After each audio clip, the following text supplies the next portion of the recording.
안녕하세요. 생활 속 알찬 건강 정보 건강아이입니다. 오늘은 우리 주변에서 쉽게 볼 수 있는 식재료인 무와 양파의 효능에 대해 알아보겠습니다.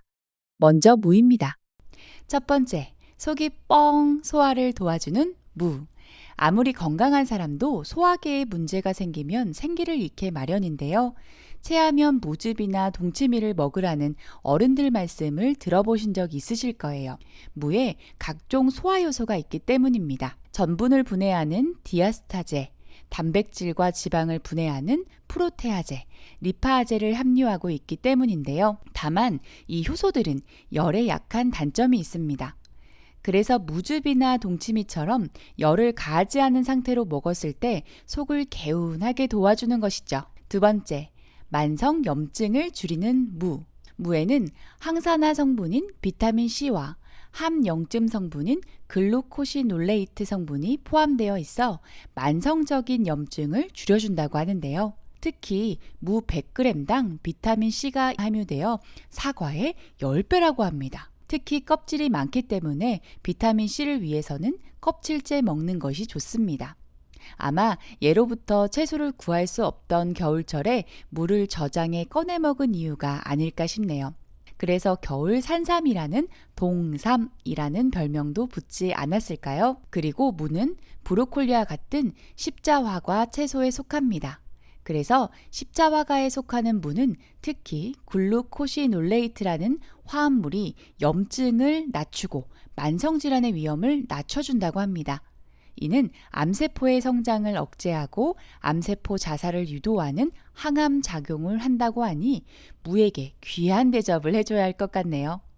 그 외에도 배추, 케일, 콜리플라워, 양배추 모두 십자화과의 채소로 식단을 꾸려 다양하고 꾸준히 섭취하시면 한 가지만 먹는 것보다 훨씬 염증을 줄이는데 도움이 되겠죠. 특히 글루코시놀레이트 성분은 식물 세포가 파괴될 때, 특히 채 썰거나 으깰 때 활성화되며 몸에 흡수될 수 있다고 하니 무즙, 무김치, 무샐러드, 무초절임 등 가급적 생으로 요리할 수 있다면 좋겠죠. 세 번째, 혈압을 조절해 심장의 건강을 돕는 무.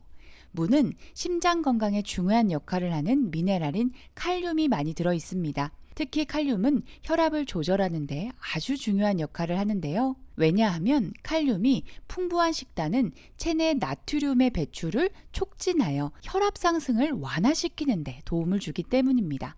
뿐만 아니라 심장 박동을 조절하기 때문에 칼륨이 부족하다면 심장 리듬 장애를 일으킬 수 있다는 연구 결과도 찾아볼 수 있습니다.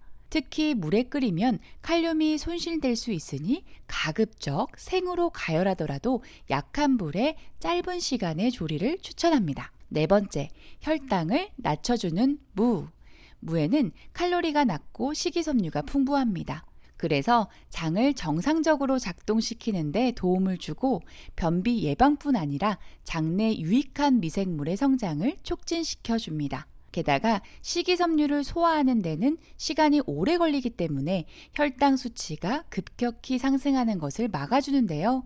그래서 가열하거나 지배 형태가 아닌 식이섬유를 먹을 수 있는 조리법을 선택해야 합니다. 그래서 생으로 채 써는 형태의 생채나 살짝만 가열한 무나물 정도가 좋은 조리법입니다. 익숙했지만 그 중요성을 몰랐던 무가 이제 좀 달라 보이지 않나요? 이번에는 양파입니다. 먼저 양파는 혈액순환을 개선하고 심혈관 질환의 위험을 낮춰줍니다. 양파는 우리 몸의 산화 스트레스를 줄여주는 플라보노이드가 풍부합니다. 그 덕에 염증을 완화해주고 다양한 만성 질환 위험을 낮춰주는데요. 특히 그 중에서도 퀘르세틴이라는 플라보노이드를 가장 많이 함유하고 있습니다. 이 퀘르세틴은 우리 몸을 보호하는 데 중요한 항산화 물질입니다. 우리 몸에서 일어나는 생화학적 반응의 부산물 중에 세포를 손상시키고 노화를 촉진하는 자유 라디칼로부터 세포를 보호하고 나쁜 콜레스테롤이라고 불리는 LDL 콜레스테롤의 산화를 억제해서 심장 질환의 위험을 줄여줍니다. 게다가 혈액의 혈전을 예방하는 역할을 하죠. 그래서 산화 스트레스로 인한 세포의 손상을 예방해 혈액순환을 개선하고 심혈관 질환, 암, 노화 등 여러 질병의 위험을 낮춰줍니다. 항산화 물질 중 하나이지만 상대적으로 열에 대해 안정적인 성질을 갖고 있어서 통째로 살짝 굽거나 삶는 등 부드럽게 섭취하는 것이 효과적이라고 합니다. 이외에도 양파의 항산화 물질은 면역 시스템의 기능을 높여줍니다.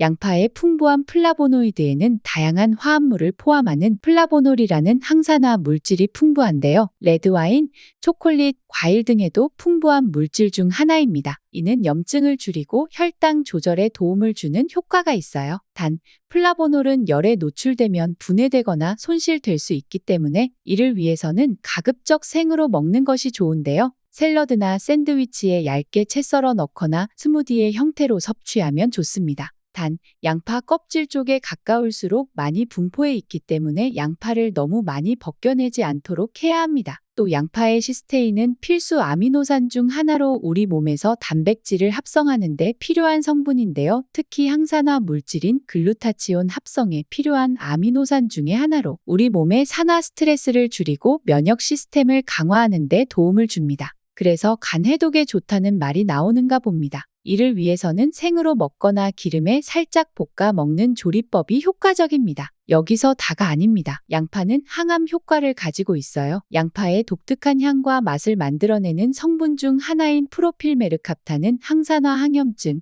항암에 효과가 있습니다. 그래서 노화 방지는 물론 다양한 만성 질환에 도움을 주고 관절염, 심장질환, 알레르기 등의 염증 질환에도 도움이 된다고 하네요. 일부 연구에서는 암세포의 성장 억제에 도움이 준다고도 밝히고 있습니다. 양파의 섬유질과 수직 방향으로 자르면 양파의 조직 세포가 파괴되면서 프로필메르캅탄을 극대화할 수 있고 기름에 살짝 볶아 먹는 것이 효과적인 조리법입니다. 어떤가요? 도움이 되셨나요? 올 겨울에는 무와 양파로 건강을 챙겨보시는 것은 어떨까요? 좋아요와 구독 부탁드립니다. 이상 100만 유튜버를 꿈꾸는 건강아이였습니다. 감사합니다.